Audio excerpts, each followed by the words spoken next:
وَلِلَّهِ عَلَى النَّاسِ حِجُّ الْبَيْتِ مَنِ اسْتَطَاعَ إِلَيْهِ سَبِيلًا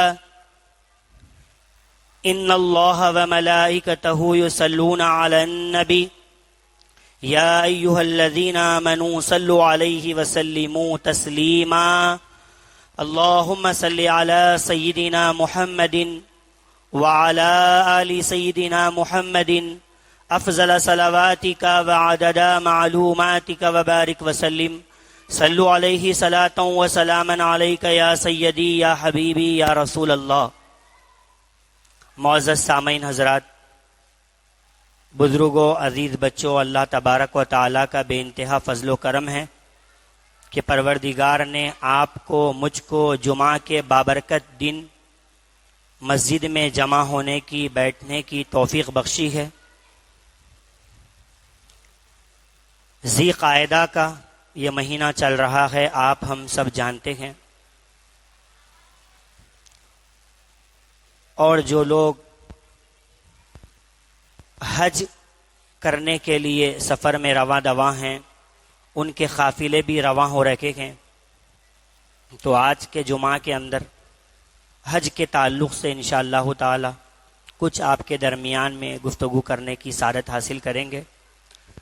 اللہ تبارک و تعالی قرآن مجید فرقان حمید میں ارشاد فرماتا ہے وَلِلَّهِ عَلَى النَّاسِ حِجُّ الْبَيْتِ مَنِ اسْتَطَاعَ إِلَيْهِ سَبِيلًا، سورہ آل عمران کی آیت ہے۔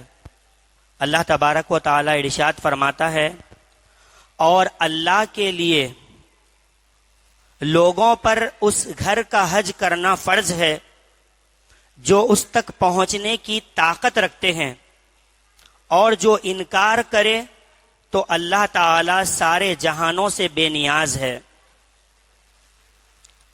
تو ان آیت مبارکہ کے اندر لوگوں کو حکم دیا جا رہا ہے کہ جن کے پاس استطاعت ہے اور طاقت ہے، ایسے لوگوں کے اوپر حج فرض کر دیا گیا ہے۔ سن 9 ہجری کے اندر حج کے فرض ہونے کا حکم نازل ہوا۔ سال میں ایک دفعہ حج کا کرنا ضروری نہیں ہے، بلکہ پوری زندگی کے اندر ایک مرتبہ حج کا کرنا، اور وہ بھی استطاعت والے جن کے پاس حج تک جانے کا سرمایہ ہے، پیسے ہے، جا کر کے واپس آنے تک کے لیے کھانے کا ان کے پاس بندوبست ہے، تو ان لوگوں کے لیے فرمایا گیا ہے کہ لوگوں کے اوپر اللہ کے گھر کا حج کرنا فرض کر دیا گیا ہے۔ اور اسلام کی بنیاد میں سے حج ایک حصہ ہے۔ پہلا کلمہ، نماز، روزہ، زکوٰۃ اور حج غریبوں کے اوپر نہیں ہے، مالداروں کے اوپر ہے۔ استطاعت اور طاقت ہونے والوں کو اللہ حکم دے رہا ہے کہ بندو حج کے لیے رواں دواں ہو جاؤ، لیکن لوگ اس کے اندر کاہلی کر رہے ہیں۔ استطاعت ہونے کے بعد، طاقت ہونے کے بعد کچھ لوگ کاہلی میں پڑے ہوئے ہیں کہ ابھی حج نہیں کریں گے، بیٹیوں کی شادی ہونے کے بعد حج کریں گے۔ تو یاد رکھیے، اللہ نے یہ حکم نہیں فرمایا بچوں کی شادی کرنے کے بعد حج کرو۔ اللہ نے حکم یہ فرمایا استطاعت ہے بس حج کر لو۔ اب بہانے کرنے والے اس کے اندر کچھ بہانے بازیاں کر رہے ہیں کہ فلاں فلاں ذمہ داریاں بھی ہے، وہ ذمہ داریوں سے بری ہو جاؤں گا اس کے بعد حج کروں گا۔ تو یاد رکھیے، بہت سارے ایسے بھی لوگ ہیں جو ذمہ داریوں سے بری ہو گئے، ذمہ داریاں ادا کرتے کرتے حال یہ ہو گیا وہ بیمار ہو گئے۔ اب پیسہ بھی ہے، وہ لوگ چاہتے ہیں کہ ہم حج پہ جائیں، مگر صحت ان کا ساتھ نہیں دے رہی ہے۔ تو اسی لیے اللہ حکم فرما رہا ہے استطاعت ہے تو یہ بہانے بازیاں سب بعد میں ہیں کہ بچی جوان ہے، ان کی شادی کرنے کے بعد جاؤں گا۔ بہت سارے ایسے بھی ہیں کہ کچھ لوگوں کے دماغ میں شیطان ایسے وسوسے ڈال رکھا ہے کہ اب حج پہ جا کے آئیں گے تو پھر جھوٹ نہیں بول سکتے ہو۔ اگر حج کر کے آئیں گے مول صاحب تو یہ لپا ڈپی کر کے جو ہم کاروبار کر رہے ہیں وہ نہیں کر سکتے. تو یاد رکھیے یہ سارے بہانے یہیں پر چلنے والے ہیں. کچھ لوگ ایسے ہیں جو لوگ یہ سمجھ رہے ہیں کہ حج کر کے آئے اب تو داڑھی وغیرہ جبہ وغیرہ پہن لے کے شریف بن جانا پڑتا, اپن پارٹیز وغیرہ نہیں کر سکتے, اس ڈر سے حج کو نہیں جا رہے. کچھ لوگ اس ڈر سے نہیں جا رہے ہیں کہ پیسے ختم ہو جائیں گے تو بچوں کی شادی کیسی ہویں گی. تو یاد رکھیے مکۃ المکرمہ جہاں کعبۃ اللہ بنا ہوا ہے یہ ایسی برکتوں والا مقام ہے جہاں پر بندے کھڑے ہو کر کے دعائیں کرتے ہیں تو اللہ ان کی دعائیں قبول فرما لیتا ہے. تو مال ہے آپ کے اوپر حج فرض کر دیا گیا ہے. حضرت ابو ہریرہ رضی اللہ تعالیٰ عنہ سے روایت ہے, نبی اکرم صلی اللہ تعالی علیہ وآلہ وسلم نے ارشاد فرمایا, لوگوں تم پر حج فرض کر دیا گیا ہے لہذا تم حج ادا کرو. ایک شخص نے عرض کیا, یا رسول اللہ صلی اللہ علیہ وسلم کیا ہر سال ہمارے اوپر حج فرض کر دیا گیا ہے؟ حضور نے سکوت اختیار فرمایا, خاموش رہے. پھر پوچھنے والے شخص نے پوچھا, یا رسول اللہ کیا ہر سال ہمارے اوپر حج کرنا فرض کر دیا گیا ہے؟ حضور نے سکوت اختیار فرمایا, خاموش رہے. پھر پوچھنے والے شخص نے پوچھا, یا رسول اللہ کیا ہر سال ہمارے اوپر حج کرنا فرض کر دیا گیا ہے؟ تب حضور اکرم صلی اللہ علیہ وسلم نے ارشاد فرمایا کہ اگر میں ہاں کہہ دیتا تو تمہارے لیے ہر سال حج کرنا فرض ہو جاتا. اگر میں ہاں کہہ دیتا تو ہر سال تمہارے لیے حج کرنا فرض ہو جاتا, اور یہ تمہارے لیے بڑی مشکل کا کام تھا, اور اگلی امتیں انبیاؤں سے کثرت سوال کی وجہ سے, زیادہ سوال کرنے کی وجہ سے ہلاک ہو گئی ہے. فرمایا جب تک میں اپنی بات بیان نہ کروں بار بار سوال نہ کیا کرو. اگر میں کہہ دوں کہ ہر سال فرض ہے تو حج فرض ہو جاتا, اور یہ تمہارے لیے بڑا مشکل کا کام تھا. اور ایک روایت میں آتا ہے اللہ کے رسول صلی اللہ علیہ وسلم ارشاد فرماتے ہیں, حاجی جب حج کر کر کے لوٹتا ہے تو وہ گناہوں سے ایسے پاک اور صاف ہو جاتا ہے جیسے وہ ماں کے گود سے, پیٹ سے پیدا ہونے پر گناہوں سے پاک تھا. اللہ کے حبیب فرماتے ہیں کوئی شخص اگر محتاج ہے تو اس کو چاہیے کہ وہ حج کرے, حج کے سفر کی برکت سے اللہ محتاجی کو دور فرما دیتا ہے. امام الانبیاء صلی اللہ تعالی علیہ وآلہ وسلم ارشاد فرماتے ہیں, بھٹی کے اندر اگر سونے کو ڈال دیا جائے اور چاندی کو ڈال دیا جائے, لوہے کو ڈال دیا جائے آگ کی بھٹی میں, تو آگ کی بھٹی میں تپنے کی وجہ سے سونا, چاندی, لوہا میل سے پاک اور صاف ہو جاتے ہیں. سونا ornament جب ہم پہنتے ہیں وہ گندا ہو جاتا ہے تو اس کو پاک کرنے کے لیے سونار کیا کرتا ہے, آگ کی بھٹی میں اسے تپاتا ہے, تب اس کے اندر سے میل کھوٹ نکل جاتا ہے اور وہ خالص پیور سونا بن جاتا ہے. امام الانبیاء فرماتے ہیں میری امت کے لوگ جب حج کرتے گئے, عمرہ کرتے گئے, تو جیسے بھٹی سے سونا نکلنے کے بعد پاک اور صاف ہو جاتا ہے, ایسے ہی حج کر کے حاجی جب لوٹتا ہے تو وہ محتاجی سے دور ہو جاتا ہے اور گناہوں سے پاک اور صاف ہو جاتا ہے. تو اگر ہمارے پاس, آپ کے پاس استطاعت ہے تو ہمارے اوپر اہم ذمہ داری ہے کہ ہم حج ضرور ضرور ادا کر لیں. حضرت علی المرتضی رضی اللہ تعالی عنہ سے روایت ہے, اللہ کے حبیب صلی اللہ تعالی علیہ وآلہ وسلم نے ارشاد فرمایا, جو لوگ استطاعت اور طاقت ہونے کے باوجود حج نہیں کرتے ہیں, استطاعت بھی ہے طاقت بھی ہے, دونوں ہونے کے باوجود لوگ حج نہیں کرتے ہیں, تو امام الانبیاء ارشاد فرماتے ہیں ہو سکتا ہے وہ لوگ چاہے یہودی ہو کر کے مر جائیں, چاہے وہ عیسائی ہو کر کے مر جائیں, مسلمان ہو کر کے نہیں مریں گے. کون؟ جن کے پاس استطاعت ہے, خدا نے ان کو پیسہ دیا ہے اور خدا نے ان کو صحت دی ہے، اس کے بعد حج نہیں کر رہے ہیں. پیسہ آنے کے بعد ہم سوچتے کہ اچھا لباس پہننا ضروری ہے. پیسہ آنے کے بعد ہمارے کھانے کی غذائیں بدل جاتی ہے. پیسہ آنے کے بعد گھر کے حالات بدل جاتے گئے. لیکن پیسہ آنے کے بعد خدا فرما رہا ہے میرے بندو اگر استطاعت ہونے کے بعد حج نہیں کریں گے تو امام الانبیاء فرماتے ہو سکتا ہے کہ وہ شخص یہودی ہو کر مر جائے گا یا عیسائی ہو کر کے مر جائے گا.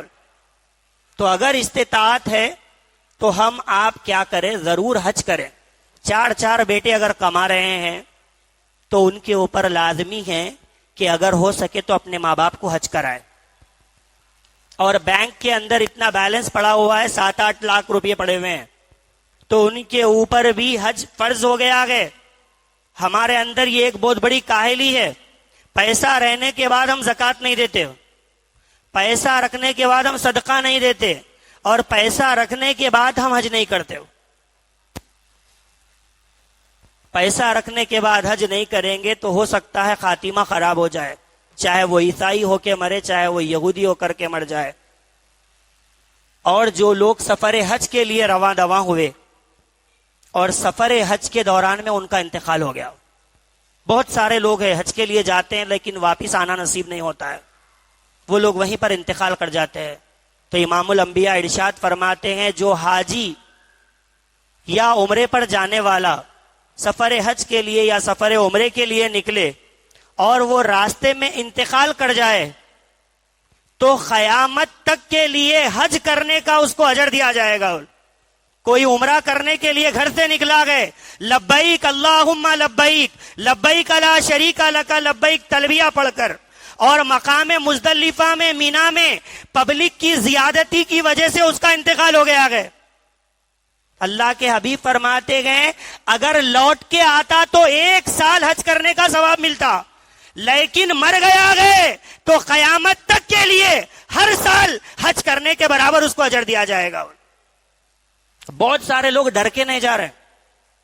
نہیں مول صاحب پبلک 20 لاکھ 30 لاکھ کی پبلک ہے کہتے اگر دب کے مر گئے دم نکل گیا تو کیا کرنا ہو. تو یاد رکھیے دم تو کہیں پر بھی نکلنے والا ہے. اگر دم وہاں نکل گیا تو حدیث پاک میں آتا ہے، ام المومنین حضرت عائشہ رضی اللہ تعالیٰ عنہ سے روایت ہے، حضور پاک صلی اللہ علیہ وسلم نے ارشاد فرمایا جو شخص سفر حج میں یا عمرے میں انتقال کر جائے کل قیامت کے دن اس سے حساب و کتاب نہیں لیا جائے گا، اس سے کہا جائے گا سیدھے داخل جنت ہو جاؤ. دنیا میں تھوڑی سی مشکل ہوں گی لیکن آخرت کے اندر حساب و کتاب نہیں ہوگا، اس سے کہا جائے گا کہ تو سیدھے داخل جنت ہو جاؤ. اب کچھ امت میں غریب لوگ بھی ہیں، ان کی طرف بھی کچھ اشارے کر کر کے ہم اپنی گفتگو مکمل کر لیتے گئے.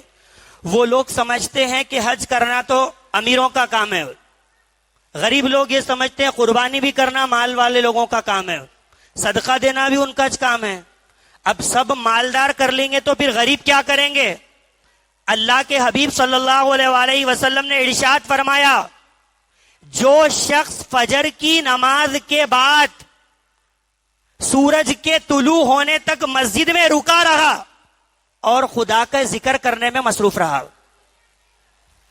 فجر کی نماز با جماعت ادا کی، اس کے بعد میں مسجد کے اندر سورج کے نکلنے تک رکا رہا ذکر کرتے ہوئے، اور پھر اس نے 2 رکعت نفل اشراق پڑھی تو وہ اشراق پڑھنے والے شخص کو حج کرنے کے برابر اجر اور ثواب دیا جائے گا. 7 لاکھ لگا کے حج پہ نہیں جا سکتے غریب لوگ، لیکن فجر کی نماز کے بعد ایک آدھا گھنٹہ مسجد میں بیٹھ کے ذکر تو کر سکتے، اشراق کی نماز کم سے کم تو ادا کر سکتے.